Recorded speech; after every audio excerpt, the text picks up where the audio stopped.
Hello everyone, how are you? Talking to you, Mr. Mahmood Zaid, the science teacher. And this is your channel, Mr. Science. Today we will explain the second lesson from the first concept, adaptation and survival, and the title of the lesson, types of adaptation, but please do not forget, like, subscribe, and activate the bell to receive all new updates.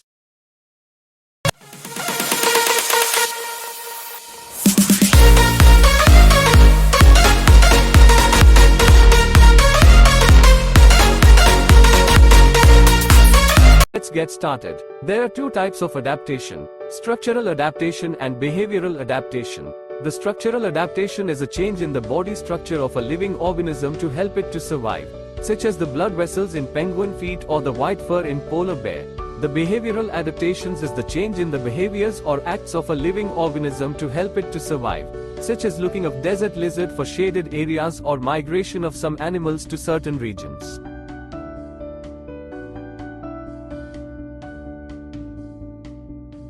Let's study the matter in details. All living organisms have both behavioral and structural adaptations. Let us take, for example, the fennec fox. This type of fox lives in very hot sandy deserts. It is distinguished by the color of its fur, which looks like sand, which gives it the superior ability to camouflage and also protects it from the heat of the sun. It is characterized by large ears that allow its body to lose heat easily and works to cool its body very quickly. All of these can be considered as structural adaptations. The fennec fox punt on hot days and hide in burrows to protect itself from the heat of the sun. This is considered a behavioral adaptation.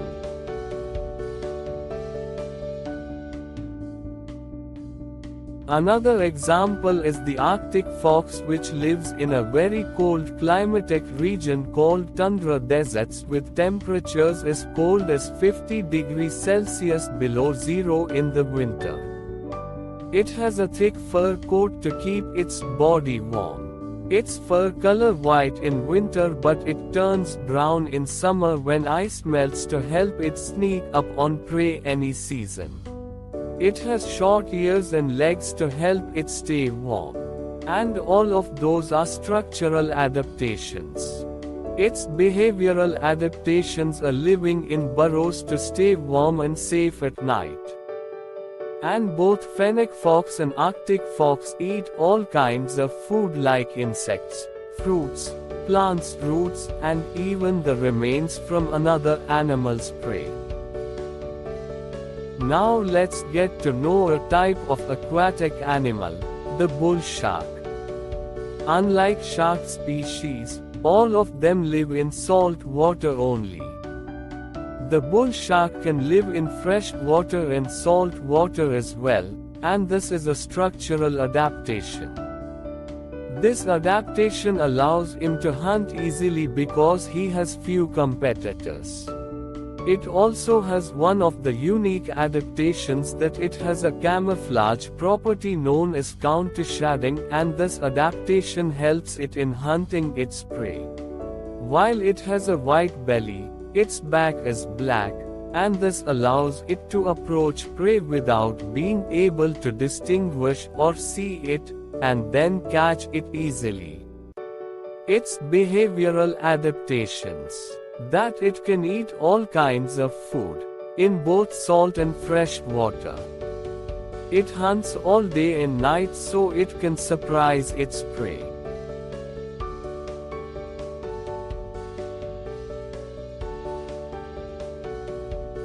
A final example of adaptation in animals is the panther chameleon,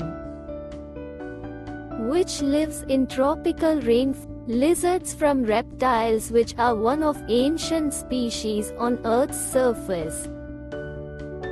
From its structural adaptations that its body covered by brightly and colorful scales, this allows it to easily hide among tree leaves and colorful flowers. It has V-shaped feet and long tail-like hand. It enables it to hold on tree branches on which it moves. But what does a panther chameleon do when it senses danger or one of its natural enemies is approaching it? The panther chameleon does not have teeth with which it can defend itself, but it tries to scare its enemies with a group of behaviors. It inflating its body, it opens its mouth wide and it changes its scales color. From the above, we conclude that adaptation helps living organisms survive and reproduce in their environment. But is there adaptation in the world of plants? This is what we will know in the next lesson. Until then, you have my best regards. And see you later.